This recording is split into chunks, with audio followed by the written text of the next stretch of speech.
우리는 속이 상할 때가 있습니다. 그 속이 상할 때 대부분의 이유들을 돌아다 보면은 보통 자신이 한 성과에 대해서, 자신이 열심히 한 것에 대해서 남들이 알아주지 않을 때, 그럴 때 느낄 때가 많죠. 남들이 자신의 진심을 몰라준다, 정성을 알아주지 않는다 할 때 답답한 마음을 느끼곤 합니다. 오늘 본문을 보시면 예수님께서도 그런 답답함을 느끼시지 않았나 생각을 해봅니다. 예수님께서는 우리가 이전에 18절부터의 말씀을 보시면 병자를 고치시고, 그런데 하필 안식일 날 고치시죠. 그 안식일에 병 고친 것에 대해서 유대인들의 공격이 있었습니다. 그에 대해 예수님께서는 내 아버지께서 이제까지 일하시니 나도 일한다 말씀하셨고요. 그 말 때문에 유대인들의 공격이 시작되었죠. 하나님을 자신의 친아버지로 한다. 그것은 하나님과 자신을 동등히 여기는 태도였기 때문에 그들 입장에서는 분개하고 예수님을 정죄하며 예수님을 곤란에 처하게 아주 공격해오는 모습을 살펴보는 것입니다. 예수님을 하나님의 아들로서 그 권한을 인정하지 않는 유대인의 모습을 보시면서 예수님은 얼마나 답답하셨을까, 그 심정을 본문의 긴 내용들을 통해서 확인해 봅니다. 자신을 판단하고 심판하고 정죄하는 그 유대인에 대해서 예수님께서는 증인들을 불러 모으시고 그 증인들의 증언을 통해서 이들에게 대답을 하시는데요. 이렇게 보면 마치 이 자리가 꼭 재판의 과정처럼 보입니다. 증언을 불러 모으는 모습. 그 증언은 누구실까요? 31절부터의 말씀을 보시면 이렇게 되어 있습니다. 내가 만일 나를 위하여 증언하면 내 증언은 참되지 아니하되 나를 위하여 증언하시는 이가 따로 있으니 나를 위하여 증언하시는 그 증언이 참인 줄 아노라. 나를 위하여 증언하시는 이란 누구시겠습니까? 당연히 하나님이십니다. 그런데 제가 오늘의 설교가 굉장히 내용이 복잡할 수가 있습니다. 그래서 제가 좀 단순화시키기 위해서 일단 정리를 해드린다면, 하나님께서 예수님을 증언하시는데요. 그런데 그것을 대표적으로 어떠한 사람들을 통해서 드러내십니다. 첫 번째는 세례 요한을 통해서, 두 번째는 모세를 통해서입니다. 이렇게 좀 정리를 해드렸습니다. 이제 들어가 보죠. 먼저는 이 세례 요한이 어떻게 자신을 드러내고 설명한가를 설명하시는데요. 이렇게 말씀하십니다. 33절 말씀. 너희가 요한에게 사람을 보내매 요한이 진리에 대하여 증언하였느니라. 요한이 진리에 대해서 증언했다라고 표현하죠. 요한이 요한복음 1장의 말씀을 보시면 세례 요한이 어떤 식으로 예수님을 증언하는가를 살펴볼 수가 있습니다. 예수님께 대해서 보라, 세상 죄를 지고 가는 하나님의 어린 양이다 설명하면서 그 하나님 예수님을 하나님의 아들이라고 설명하고 소개해주는 장면을 볼 수가 있습니다. 그렇게 진리를 소개하는 것이죠. 그런데 그 요한의 말을 취하지 않는 모습을 보게 되는 것입니다. 그런데 요한은 어떤 사람입니까? 요한은요, 여기 나타난 바와 같이 너희가 요한에게 사람을 보냈다.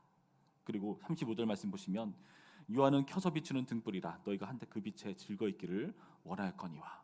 무슨 말입니까? 사람들이 선호하는 인물이었다는 거죠. 사람들이 선호하고 믿고 따르던 인물인데 그 요한의 증언을 믿지 않는구나. 그런데 예수님께서는요, 34절의 표현과 같이 사람에게서 증언을 취하지 않는다고 하십니다. 왜 그러실까요? 사람에게 증언을 취할 필요가 없이 더 큰 증거가 있기 때문입니다. 36절 말씀.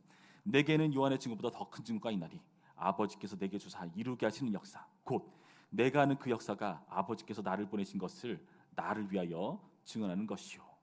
무슨 말입니까? 내가 하는 역사, 내가 하는 모든 일들이 아버지께서 나를 보낸 것을 증거하는 것이다 라고 말합니다. 그런데 이쯤 되면 이상합니다. 어차피 이렇게 말씀하실 거, 나는 사람에서 그런 증거를 취하지 않는다 라고 말씀하시는데 세례 요한은 못하러 말씀하실까요? 이유가 나와 있습니다. 34절의 뒤에 뭐라 나와 있죠? 34절 뒤에 다만 이 말을 하는 것은 너희로 구원을 받게 하려 함이니라. 세례 요한은요, 엄밀히 따지자면 예수님보다 먼저 나신 존재이죠. 자, 그렇다면은 세례 요한은 마태복음이나 누가복음의 그 설명에 의하면은 선지자와 율법을 그 이 세례 요한 때까지라고 설명하시는 그런 말씀들이 있습니다. 그렇다면은 예수님이 오시기 전까지 모든 율법과 선지자를 종결하는 인물로 등장한다는 것이죠. 그래서 이 세례 요한을 설명한다는 것은 너희로 구원을 받게 하기 위해서라고 말하는 그 이유는 무엇이냐 하면은 예수님이 오기 전까지의 구원받을 수 있는 방편에 대해서 설명하신 것입니다. 오실 메시아를 예언하는 그런 선자들의 그 예언들, 그것을 믿는 자들은 구원을 받을 수가 있거든요.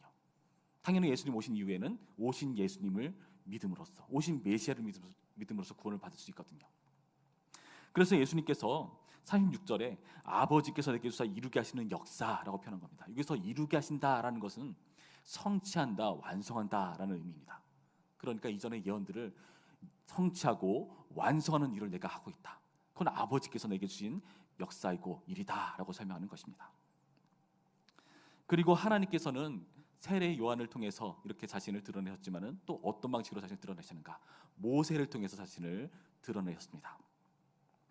그 뒤에 37절 말씀 보실까요? 이렇게 되어 있습니다. 또한 나를 보내신 아버지께서 친히 나를 위하여 증언하셨느니라. 너희는 아무 때에도 그 음성을 듣지 못하였고 그 형상을 보지 못하였으며. 이상하죠? 하나님께서 자신을 증언하셨는데 사람들은 하나님을 못 알아봅니다. 그 음성을 듣지 못하였고 그 형상을 보지 못하였다. 이 문맥을 이해하기 위해서는 우리가 출애굽기 당시에 하나님께서 강림하셨을 그 시내산 강림을 이해할 필요가 있는데요. 하나님께서 이 유대인 이스라엘 백성들에게 십계명의 말씀을 쩌렁쩌렁 울리게 선포하십니다. 그때 사람들의 반응이 어떠했냐면은 그 하나님의 임재 앞에 자신이 죽을까 두려워했습니다. 그래서 이렇게 말하죠. 모세, 그 음성 우리에게 들리지 않게 해줘. 그 불, 하나님의 임재를 보지 않게 해줘라고 말합니다. 왜요? 죽을까 봐 두렵기 때문에. 하나님의 임재 앞에서요. 죄인된 존재로서 당연한 반응이라 할 수 있습니다. 그래서 어떻게 합니까? 모세가 직접 하나님을 대면해서 그분의 말씀을 받아가지고 와서 그들에게 전해주죠. 그것이 율법이지 않습니까? 그것을 우리가 말씀이라고 표현하는데요. 38절에 뭐라 되어 있죠? 그 말씀이 너희 속에 거하지 아니하니. 그 음성도 듣지 못하였고 그 형상도 보지 못하였고 그 말씀도 너희 속에 거하지 아니했다. 다시 말해서 하나님께서 자신을 드러내셨는데 그리고 그것을 너희들이 보지 못하기 때문에 하나님께서 모세를 통해서 율법의 말씀으로 너희에게 나타낸데 그런데 너희는 보지 못하는 존재였다. 그래서 그것을 정리하자면은 결국 하나님께서 자신을 드러내는 방편은 성경입니다. 성경. 그것을 39절에 이렇게 정리하죠. 너희가 성경에서 영생을 얻는 줄 알고 생각하고 성경을 연구하거니와 이 성경이 곧 내게 대하여 증언하는 것이니라. 그러나 너희가 영생을 얻기 위하여 내게 오기를 원하지 아니한도다. 이 당시 성경이란 예수님 당시 시대이기 때문에 신약이 완성된 시대가 아닙니다. 그러니까 구약 성경을 말하죠. 구약은 보통 어떻게 표현합니까? 성경에서요. 율법과 선지자라고 설명을 합니다.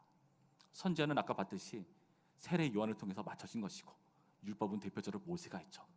그런데요, 이 성경이 자신을 드러낸데도 예수님을 드러낸데도 이들이 못 알아봅니다.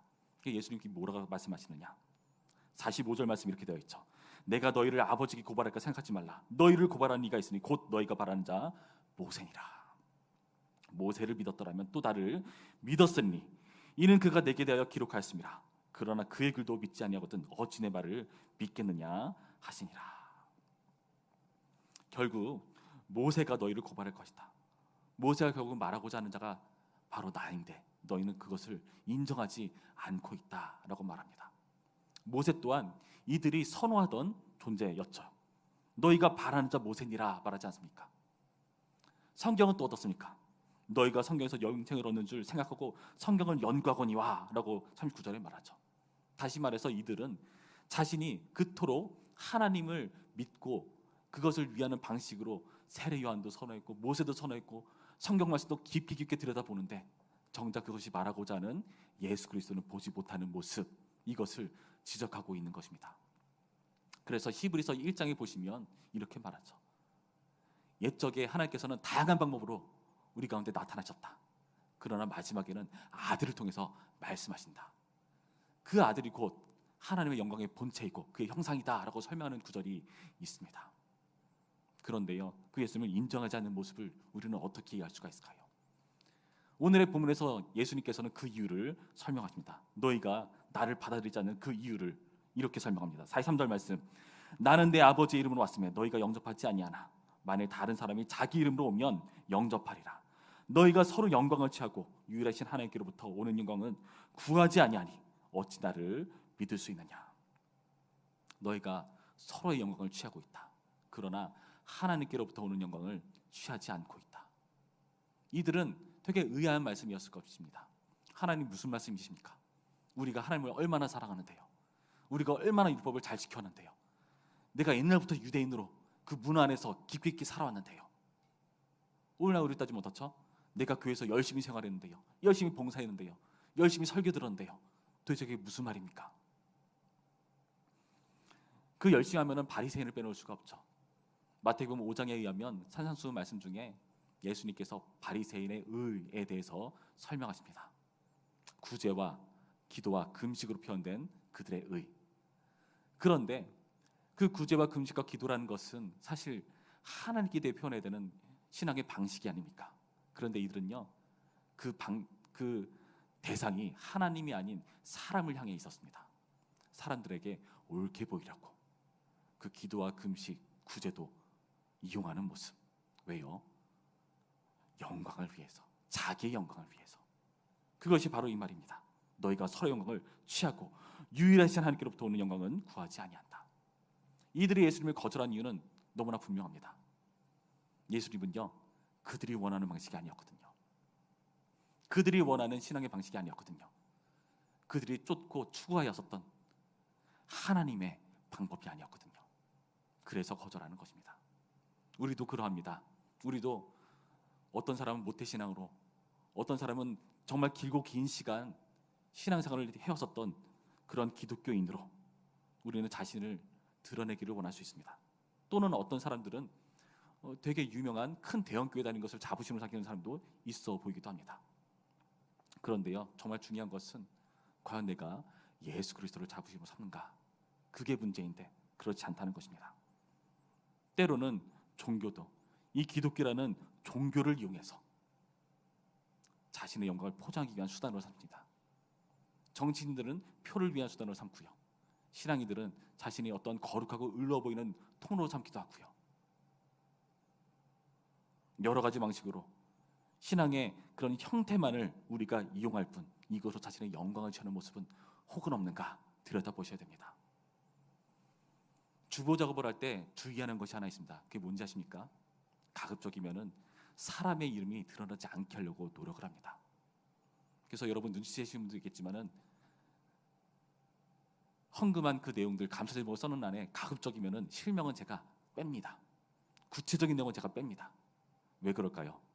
사람의 영광을 가리기 위해서. 여러분 이것들을 잘 생각해 보셔야 됩니다. 어떤 사람들은 내가 나의 영광 때문에 기독교를 이용하는 것은 아닌가 돌아보셔야 됩니다. 어떤 사람들은 그것 때문에 자기 영광을 드러내는 그런 신앙적인 행위 때문에 상처를 입는 그런 사람들도 있고요. 그리고 이것으로 정작 중요한 것은 예수님께서 상처를 받으시거든요. 이런 것으로 통해서 무엇이 드러납니까? 41절 말씀. 나는 사람에게서 영상을 취하지 아니하노라. 다만 하나님을 사랑하는 것이 너희 속에 없음을 알았노라. 이 모든 것이 하나님을 사랑하지 않는다는 반증이다라고 말씀을 하십니다. 우리를 돌아보셔야 됩니다. 하나님을 진짜로 사랑하는가? 우리의 모습 가운데에 하나님께로부터 오는 영광이 아닌 자기의 영광을 위한 그러한 신앙의 행태를 내가 이용하는 것이라면 그것은 하나님을 사랑하는 것이 아니라고 분명히 말씀하고 있습니다. 오늘 주님께서는 이 본문의 말씀을 통해서 정작 유대인들은 예수님을 공격한다고 생각해왔지만 이 본문을 통해 오히려 예수님은 피고가 아니라 오히려 이들을 공격하시고 이들을 정죄하시는 본문으로 자신을 드러내고 계십니다. 여러분 이 예수님의 경고 앞에 이 말씀 앞에 우리는 어떻게 반응해야 하겠습니까? 우리의 모습을 돌아보시면서 우리의 신앙을 곱씹어 보면서 나는 과연 어떠했는가? 나의 영광을 위해서 종교를 이용하는 것은 아닌가? 기도를 이용하는 것은 아닌가? 하나님 그저 나의 뜻을 방해만 하지 마시고 내가 하는 것만 잘 되게 해주시고 나의 기도만 이뤄주시면 내가 헌금도 하고 예배도 드리고 다 할게요. 그러한 것은 아니었는가? 돌아보는 그런 들을 귀 있는 우리가 되기를 주님의 이름으로 축원합니다.